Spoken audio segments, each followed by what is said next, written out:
What's up, everybody? My name is Nick, joined once again by Maddie Chucks. We're here in person. Glad Maddie could finally join us. I don't know what happened this morning. Didn't even tell me about it. How you boys doing? Oh, yeah, I guess Austin's here too. Don't ignore the bottom if we haven't fixed that. If it's now saying Austin, then yeah, it's Austin. So we're going to power through this episode. A bunch of picks. Let's talk about the first game that's about to start in 30 minutes. Squad ride. Matt, why don't you tell us a little bit about it, because you did bring it up first. Bucks minus 2.5. Listen, it's in Germany. These guys want to see Tom Brady. They want to see Tom Brady. I'm just going to put it out there. Tom Brady's going global. He now is single. He's going to win this game, go hang out with some German women. It's set in stone. And also, listen, the Seahawks, great record. They haven't really beaten anyone, especially according to DVOA stats. When you look at the good teams in DVOA, the teams that they beat are just not on that list. And the teams that they did face who were on that list, they lost to. I'm not sold on the Seahawks. They're kind of like the Giants, in my opinion. Good record, decent squad, but, you know, they're a little overachieving right now. And it's a good buy low spot on the GOAT and Tom Brady and the Bucks. Just can't pass it up. They've been playing good football. Just beat the Rams in a comeback win. I just love this number in a global kind of playing field. And I think the NFL wants the Bucks to make the playoffs, not the Seahawks. Don't be shocked if Brady gets the calls he always gets. I'm all over this 2.5 number. What do you guys think? Back-to-back weeks for the Bucks. Back-to-back weeks. Squad ride. Yeah, no, definitely. I feel really good with this one as well. I think Geno Smith, I think we're all kind of not sold on, and I think it's going to catch up to him. Like, the variance that he's going to continue winning at this pace just isn't likely. You know what I mean? So I'm all over 2.5. You know, I can't stress how good this number is. Again, it starts at 9:30, so 9:30. Please, like, literally stop watching this video, pause it, and bet it now, and then come back to see the rest because we got some more plays, but just don't want you to miss that. And if you're watching it late, I completely apologize, but the NFL makes these schedules, not me, so don't get mad at me. But that's a great spot. That is officially the squad ride, right? No takesies, backsies. No takesies, backsies. We're good? Yep. Austin, you're good? Austin? Oh, yeah, definitely. Right. 9:30 Eastern time, guys. Put that bet in. Matt, I know you got a player prop. Let's talk about that. Go ahead. It's going to be Travis Etienne over 18.5 receiving yards. The Chiefs allow the third most receiving yards to running backs, and they allow the most receptions in the league to running backs. So I think he's going to get this number. He had it more in the beginning of the season, which is a little more shocking. But, you know, with the lack of running back depth that they have now, trading away some people, and now he's really just a workhorse. 28 attempts rushing, 24 attempts rushing last week. A couple targets as well. Not really good targets in regards to receiving yards, but the Seahawks team allows every single the Chiefs team allows every single receiving running back to just absolutely have a field day. So I'm all over Travis Etienne. And going by the game script, they're going to be losing by probably 10 points or more. So these dump-off passes to gain chunks of yardage, I'm all over it. I think he could break one for a lot of yards, maybe some 3rd and 20. Yeah. It is what it is. He'll get it. Easy peasy. First quarter, first half cash, no problem. Well, I mean, going over the stats, you can see that he's as far as rushing, is there any reason why you didn't choose rushing? Obviously, the stats work well, but he's been killing it rushing. Last three games, over 100 yards every game, getting last 2 games in particular, over 25 rushes a game as well. Just, I mean, is it really just the matchup that you're focused on there? 100% is the matchup. Okay. The Chiefs actually have a decent run defense. They allow I believe it's the 6th or 7th least amount of rushing yards to running backs. And I think because they're going to be losing late, they're going to dump it off to him more, get some chunk yardage, and he's not going to really run as much as he was in previous games. So it's a small number. I think he can get this in 2 catches, maybe 3. I love this spot. Yeah, definitely. He could get it in 1 catch, honestly, especially if they get backed up. And they're going to be in a spot where they got to pass, really. I mean, I don't see them getting up multiple scores where they control clock. So I really like that one as well. All right, enough talking. I got my play. Let's get right into it. Titans minus 2.5 going against Russell Wilson. I mean, it's just been disappointing all year.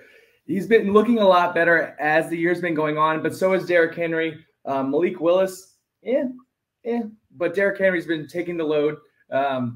just taking that load, taking that load, and just handling that load. He should get a raise. Oh my god! What do you mean? I like the line. I like it under 3. You like that? I like it under 3. It's a fun play. I don't do a lot of NFL. You guys know that. I'll have some NBA later in the day, but I like the line. It just kind of stuck out. The defense is looking a lot better, and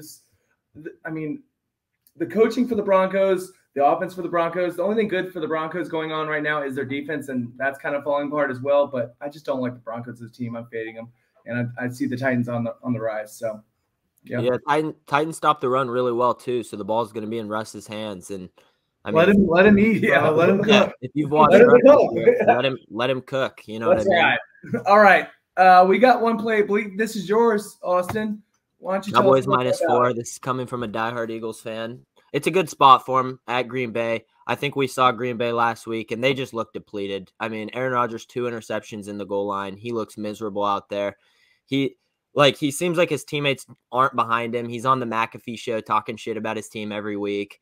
Mm-hmm. And so I think there's just no positive vibes in that locker room. And I kind of think we're seeing maybe the end of Aaron Rodgers in Green Bay. I'm surprised that he re-signed. I feel like he complained, and then obviously I believe they drafted 2 people in the first round with both defensive players again last year. I could be wrong, or if that was the year before, but it's disgusting. I don't know why he re-signed. Just move on. Just move on. That's me personally. There's clearly chemistry issues there. You know what I mean? And so Cowboys are trending up. Dak's playing decent. The offense looks like they're clicking a little bit.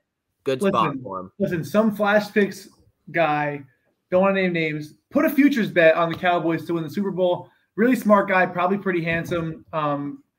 His name is Matty Chucks, if you guys know him, really cool guy. He did a Cowboys article. Now they're the 4th highest odds to now win the Super Bowl. I'm all on the Cowboys. They're playing really well. The same guy also had a Vikings future to start the season to win the division. But, we're not going to talk about it too much. I'm not counting. I'm not keeping score. But I'm just saying I heard that kind of happened. So I'm all over the Cowboys here. I think you're right. You're getting a Cowboys team that's trending up, Packers team that's really trending down, and this Cowboys team is fighting for playoff spot. And I think they got a good defense too. That defense is going to smother them. Yeah, exactly. You know what's crazy? Looking at the Aaron Rodgers throwing an interception, it's -180. Have you ever thought in your life that would be -180? Obviously, the Cowboys have a great defense, but Jesus, man. I never thought that would be like a pregame odds for Aaron Rodgers throwing an interception. That just sounds awful. Yeah, Trayvon Diggs is probably will do it. So. If you actually look at DVOA numbers ranking overall teams, it is the Eagles, Bills, and Cowboys at number 3. Advanced Analytics loves this Cowboys team, and a lot of that is with not even Dak playing. Yeah. So overall, the roster is fantastic. Austin, you're a smart guy. I trust you. I love the spot as well. The defense kept them in all the games, completely, because they could have fallen apart with Cooper Rush. 100%. Yeah. 100%. We have a special guest. It's Austin. No. What? Another guest. You're kidding. Another guest. Come on. Who? What? We got? Let's bring it in. 2-player props. This guy even get here? Oh, my God. The most ridiculous. Hey. What is up? It's your boy Capper Penguin. I don't know if you guys could hear me through this mask, but I am here. What is your play? Bless us with these 2 props you have. Yeah, I got two. I don't know when this guy got here, but we're gonna talk about this first one. He loves this guy. If you follow him, he's been cashing on this guy all season. Tell us why you like it this week. All right, so we got the boy for the culture, Jalen Waddle, over 66.5 receiving yards. He's hit this every game at home this season. He's hit this every single game with Tua at quarterback. And I think he's averaging 97 at home this year. And he's already cashed for us 3 times, including a couple ladders. So definitely like the boy Jalen Waddle to go over 67 receiving yards. I like it. I'm probably going to personally ladder it myself. Let's go. Always follow Capper Penguin himself. This is a very well done mask, by the way. Made it last night. Made it personally. It's pretty impressive. Wow. It's pretty cool being this close to this guy. I feel like we just made this bond. Austin, if only you could have been over here. What could have been? I don't think we have enough room. These guys have broad shoulders. I'm just out. Hey, let's see that Waddle touchdown dance. Yeah. Oh, Bro. We got it right here. All right, one more prop. Let's get right into it. Right back to you, Captain Penguin. Yes, What do we sir. got? We got one more for you. Saquon over 120.5 rushing receiving yards. Against any low tier defenses this year, he's covered pretty easily. And the number one reason why I like this play is the Houston Texans are by far the worst rushing defense in the NFL. They're giving up about 180 rushing yards per game. They're giving up like 150 rushing yards to running backs in the last 3 games. And Saquon does it all. He could catch the ball, he could rush the ball, and I just love the matchup. So yeah, matchup is insane. They've been getting destroyed on the ground. Guys, anything else that we had to add for today? It was a busy day. We got a tailgate that we're basically at this moment as you're seeing it live. Hopefully you're watching from the tailgate because we'll be there 9. We'll be there before 10, but it starts at 10. We'll have Twitter updates throughout, so be on the look for that. And Austin, thanks for not coming. Appreciate you. I appreciate that, man. Thank you for the invite. Austin, I appreciate you coming on and being as dealing with our dysfunctional schedule. We're about to head out to the Devils game. We recorded this.